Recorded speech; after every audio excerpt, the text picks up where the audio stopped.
Halo semua, naskah yang akan kita baca bersama adalah sebagian dari catatan yang disebut Kronik Sebeos. Siapa penulis naskah ini sebenarnya tidak diketahui, tetapi diatribusikan kepada seorang uskup Kristen dari Armenia yang bernama Sebeos atau Eusebius. Kronik ini menceritakan tentang sejarah dunia yang terjadi antara tahun 330 sampai 661 Masehi dari perspektif Kristen Armenia. Di dalamnya ada cerita tentang kemunculan Mahmed, yang sepertinya adalah Muhammad. Jika Mahmed yang dimaksud adalah Muhammad, maka ini adalah salah satu catatan tertua yang kita punya tentang Muhammad. Jauh lebih tua daripada catatan pertama Islam tentang Muhammad yang ditulis oleh Ibnu Ishaq. Jadi, simak video ini sampai selesai ya.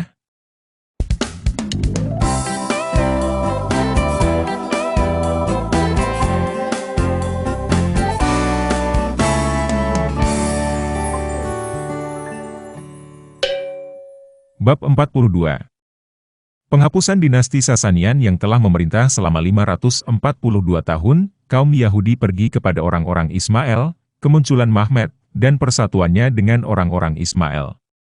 Pertempuran pertama antara Yunani dan Ismail di Arabia, kekalahan orang Yunani, mereka membawa salib dalam pelarian ke Konstantinopel.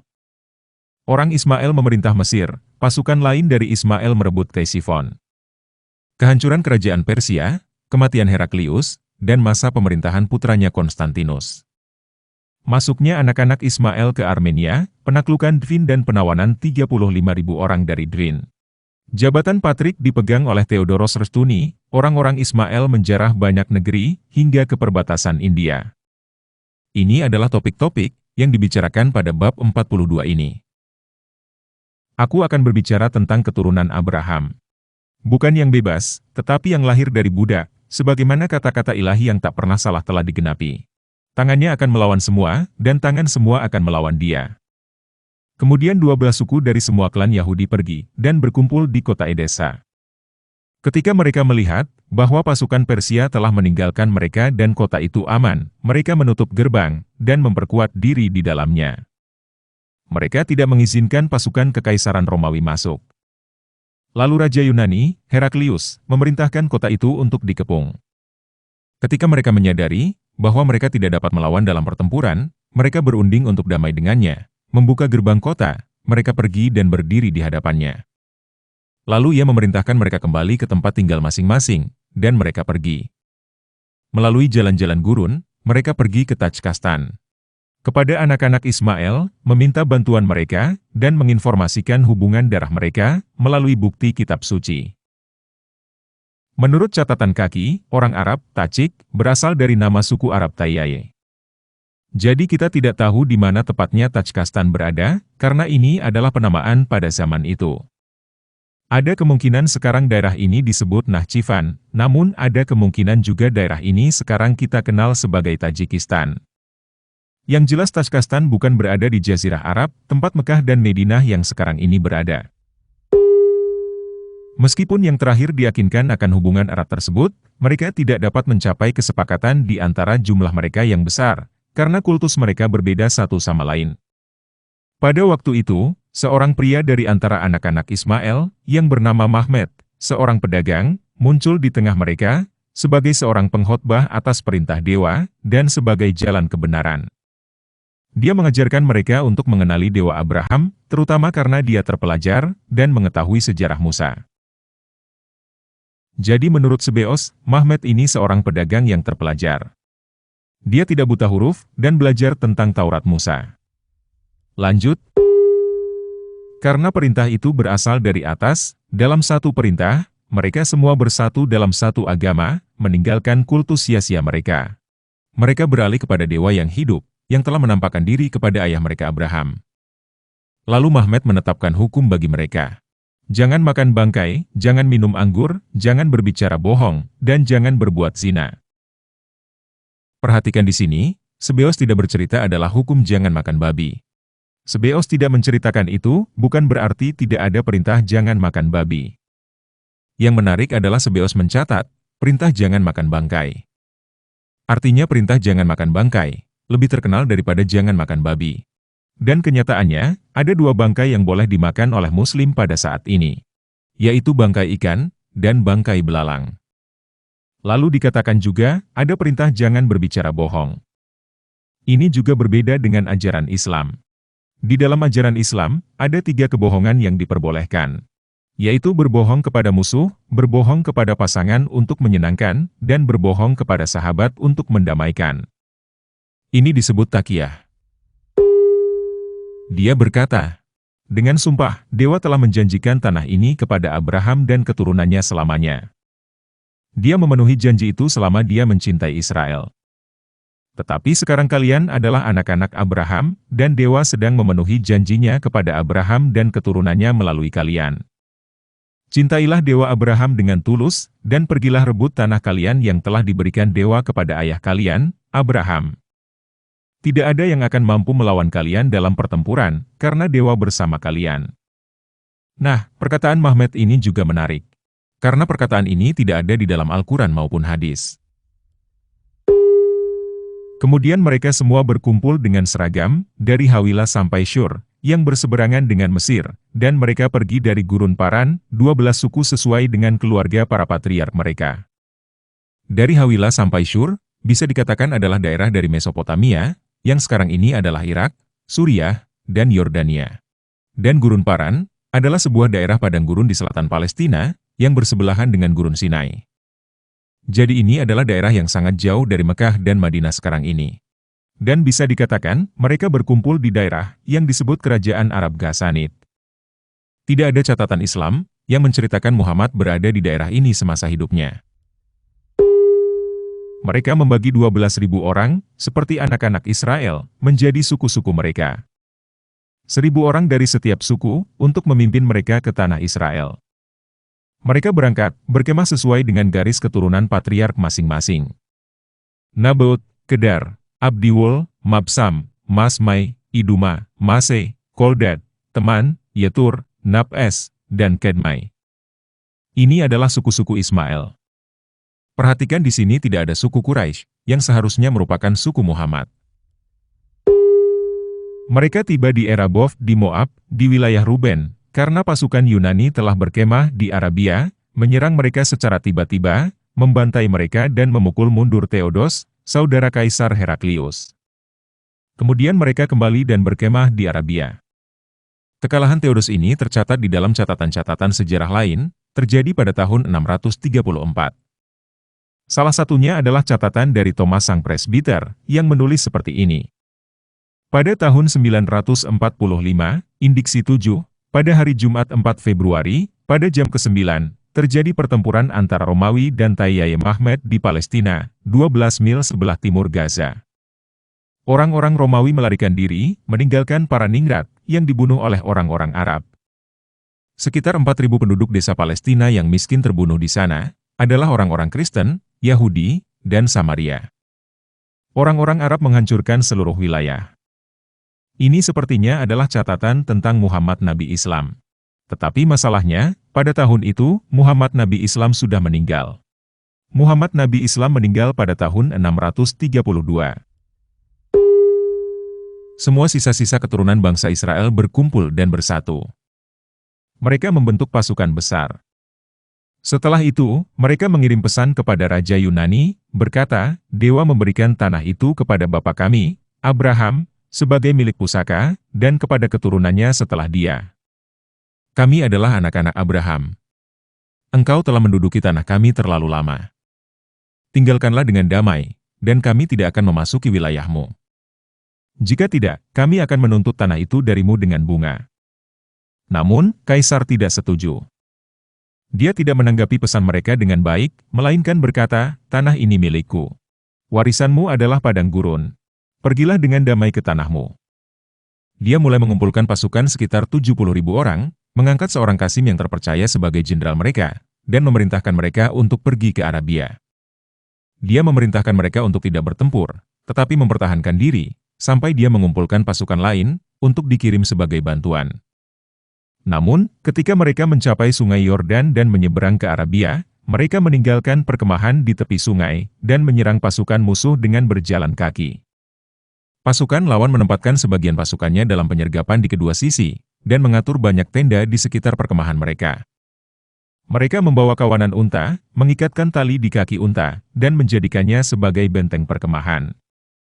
Yang lainnya, meskipun lelah karena perjalanan, dapat menembus pertahanan perkemahan di beberapa tempat, dan mulai membantai mereka.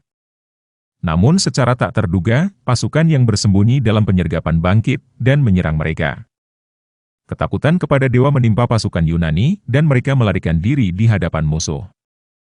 Namun, mereka tidak bisa melarikan diri, karena padatnya pasir, yang membuat kaki mereka tenggelam hingga ke betis. Ditambah dengan panasnya matahari, mereka mengalami kesulitan besar, dan pedang musuh mengejar mereka. Semua jenderal mereka gugur dan tewas. Jumlah korban tewas, lebih dari 2.000 orang. Beberapa di antaranya berhasil melarikan diri ke tempat perlindungan. Mereka, orang-orang Ismail, menyeberangi Yordan, dan berkemah di Yeriho. Ketakutan kepada mereka kemudian menimpa semua penduduk di wilayah itu, dan mereka semua tunduk kepada mereka. Malam itu, orang-orang Yerusalem melarikan diri bersama salib Tuhan, dan semua perabotan gereja Tuhan. Dengan kapal, mereka membawa semuanya ke istana di Konstantinopel. Setelah meminta sumpah dari mereka, mereka tunduk kepada mereka. Namun, Raja Yunani tidak bisa lagi mengumpulkan pasukan untuk melawan mereka. Maka pasukan Ismail membagi diri menjadi 3 bagian.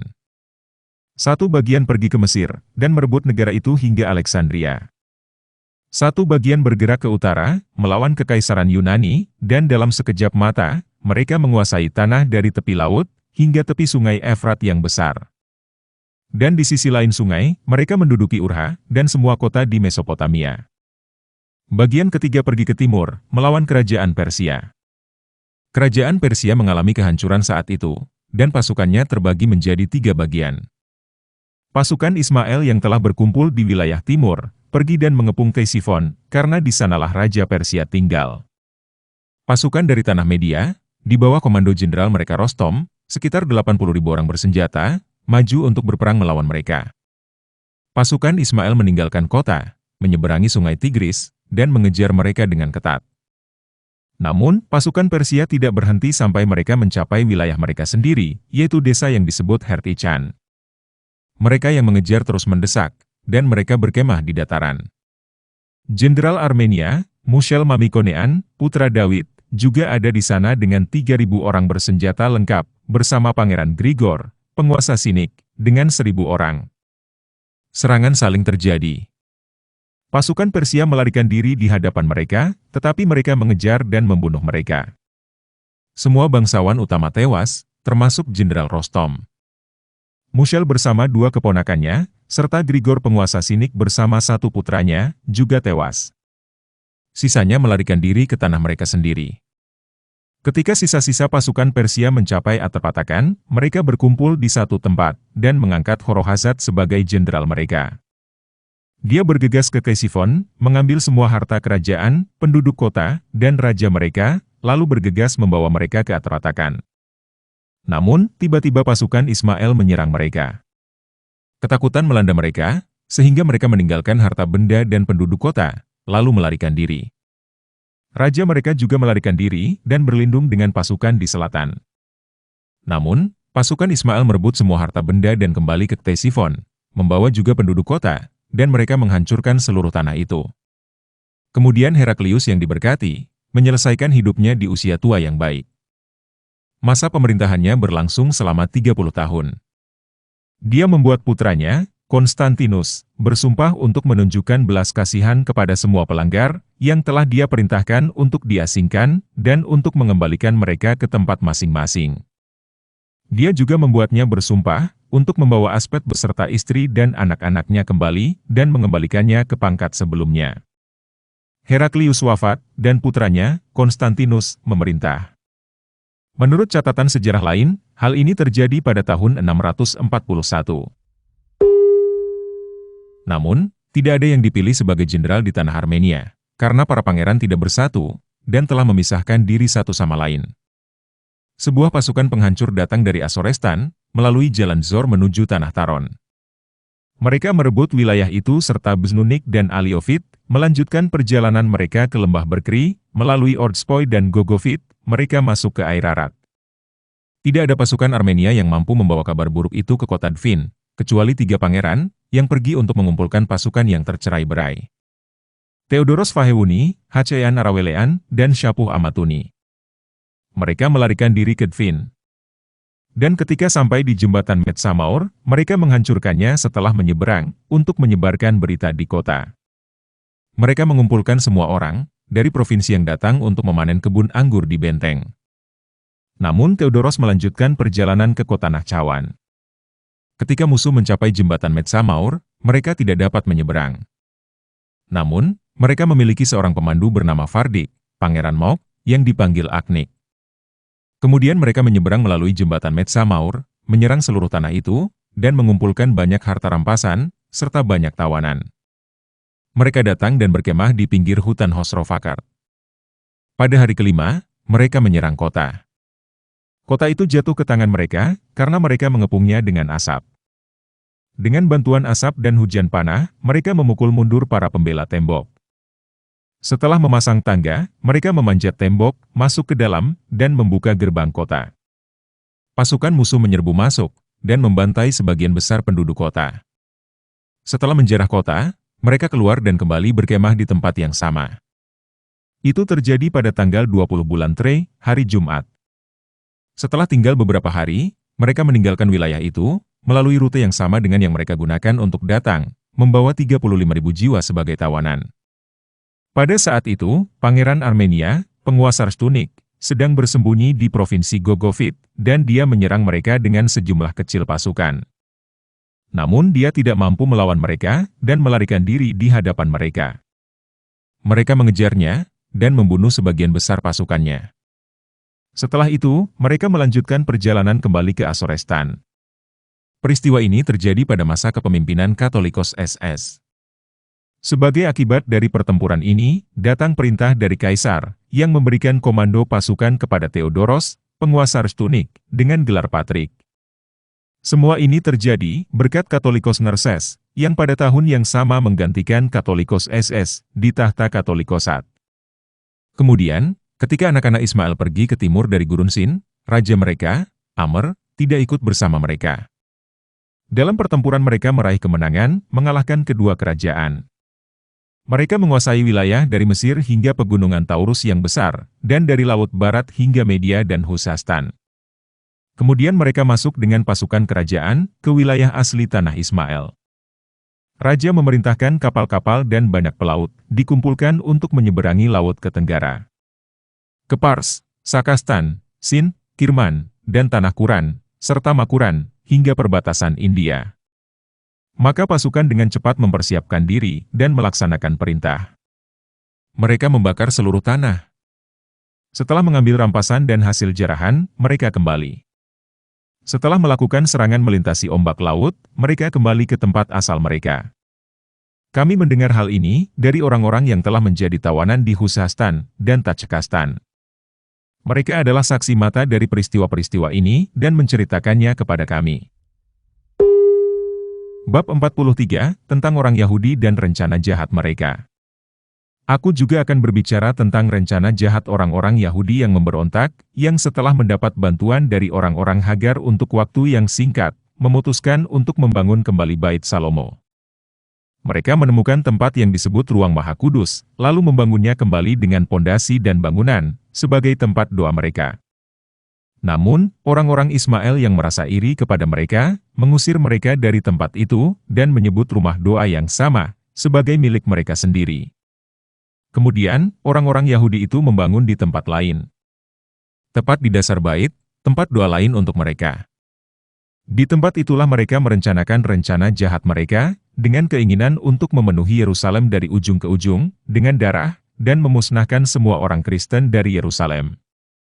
Sekarang, seorang pria dari golongan terhormat di antara orang-orang Ismail, datang untuk beribadah di tempat doa mereka sendirian. 3 orang Yahudi terkemuka mendatanginya.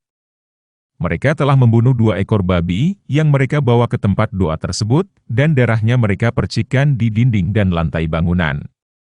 Ketika pria itu melihat mereka, dia berhenti, dan mengatakan sesuatu kepada mereka.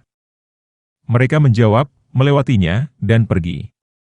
Begitu dia masuk ke dalam untuk berdoa, dia melihat tindakan jahat tersebut, dan segera kembali untuk menangkap orang-orang itu. Namun, karena tidak dapat menemukan mereka, dia tetap diam dan pulang. Kemudian banyak orang masuk, melihat kejahatan itu, dan menyebarkan kabar tersebut ke kota. Orang-orang Yahudi melaporkan kepada pangeran bahwa orang-orang Kristen telah mencemari tempat doa tersebut. Sang pangeran mengeluarkan perintah, dan mereka mengumpulkan semua orang Kristen. Ketika mereka berniat untuk membunuh mereka, pria itu datang, berdiri di hadapan mereka, dan berkata, "Mengapa kalian ingin menumpahkan begitu banyak darah dengan tidak adil? Perintahkan agar semua orang Yahudi dikumpulkan, dan aku akan menunjukkan siapa yang bersalah." Ketika mereka telah mengumpulkan semuanya, pria itu masuk ke tengah mereka, dan mengidentifikasi 3 orang yang telah bertemu dengannya. Setelah menangkap mereka, mereka dihukum dengan sanksi yang mengerikan, sampai akhirnya mereka mengungkapkan rencana tersebut. Karena pangeran mereka berasal dari kalangan Yahudi, dia memerintahkan agar 6 orang dibunuh, yaitu para pemimpin rencana tersebut. Sedangkan yang lainnya diizinkan pulang ke rumah masing-masing. Nah, itulah sebagian dari Kronik Sebeos yang kita baca. Bab 42 sampai bab 43. Menarik ya? Apa kesimpulan yang bisa kita dapatkan dari Kronik Sebeos ini? Kesimpulannya adalah, Mahmed yang disebut di dalam Kronik Sebeos ini, bukan Muhammad Nabi Islam, yang diceritakan di dalam catatan-catatan Islam. Muhammad Nabi Islam sudah mati pada tahun 632, sedangkan Mahmed ini baru muncul pada tahun 634. Muhammad berada di daerah Jazirah Arab, khususnya di sekitar Mekah dan Madinah, sedangkan Mahmed berasal dari Tajikistan sekitar Mesopotamia, dan kemudian mulai menyerang dari sekitar Petra Nabatea, kerajaan Ghassanid, yang sekarang menjadi Yordania. Cerita tentang Mahmed dari suku Tayai ini ditulis sekitar tahun 660, sedangkan cerita tentang Muhammad Nabi Islam dari suku Quraisy ditulis sekitar tahun 750. Kira-kira 100 tahun kemudian. Jadi, Muhammad yang bertemu dengan malaikat Jibril di Gua Hira adalah tokoh fiksi yang terinspirasi dari beberapa tokoh sejarah, yang salah satunya adalah Mehmet yang barusan kita baca.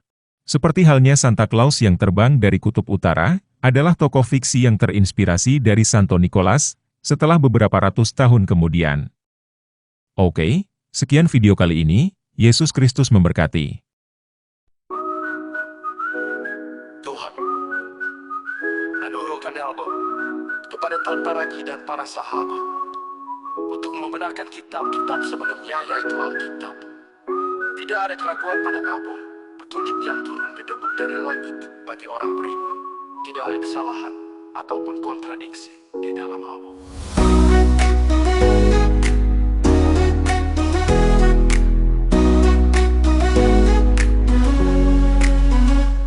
Sesungguhnya agama yang diberkati Tuhan adalah agama kasih, dan umat yang dipilihnya adalah anak-anak damai. Maka bertobatlah kamu, wahai manusia, yang kelakuannya seperti keledai dungu, yang sujud menyembah menghadap batu hitam. Berhentilah menyembah Tuhan palsu, yang bukan pencipta manusia, namun berusaha supaya manusia sujud menyembah kepadanya, untuk memastikan manusia datang ke neraka. Katakanlah, tidak ada Tuhan selain Yesus, betapa lagi adalah utusannya, dan dibaptislah kamu di dalam nama Yesus, supaya kamu selamat. Dan ingatlah, apabila kamu bertemu Mungkar dan Nakir, katakanlah kepada mereka, Tuhanku adalah Yesus, agamaku adalah kasih, nabiku adalah tanpa ragi, kitabku adalah album, kiblatku ada di dalam hati, dan saudaraku adalah sesama manusia, maka mereka tidak akan menyusahkan kamu.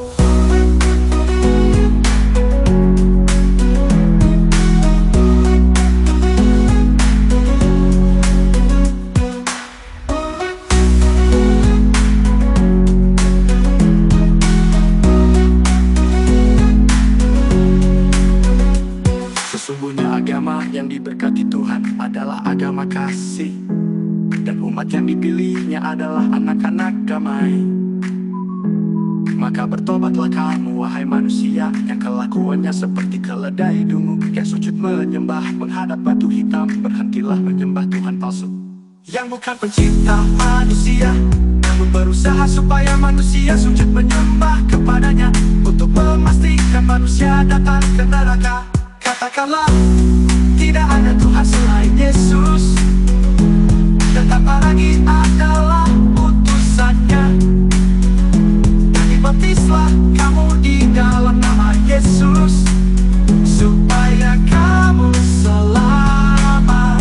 Katakanlah, jika ada Tuhan selain Yesus, dan apa lagi adalah utusannya. Dan dibaptislah kamu di dalam nama Yesus, supaya kamu selamat.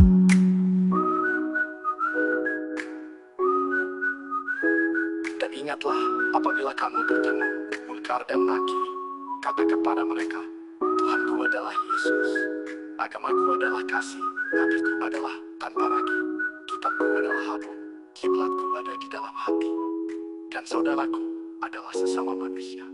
Maka mereka tidak akan menyusahkan kamu.